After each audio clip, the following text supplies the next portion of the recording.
Pêşbirka Eurovision ya 2021 cara 65 li bajarê Rotterdam ya Hollandayê hat darxistin. Koma Müzika Rock ya İtalya bi navê Maneskin bi strana Zitti e Buoni dengên xelata herî mezin ya îsal bi dest xist.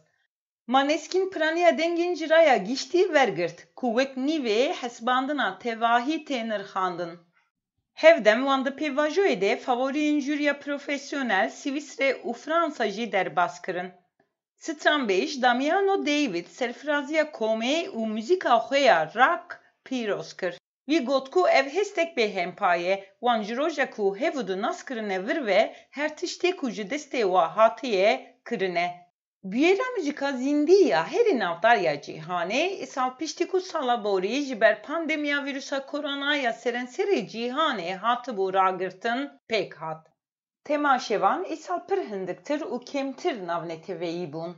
3500 kes piştî testên vîrusa korona yên tund beşdar bûn ku bi piranî Hollandî bûn.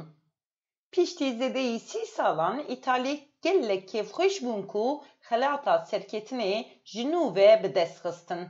Yek ji welatên ku herî zêde krîza Covid-19 lê bandor kiriye.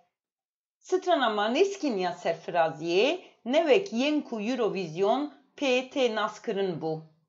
Pêşandana televizyonê her sal ji aliyê nêzî 200 milyon kesan ve tê temaşe kirin.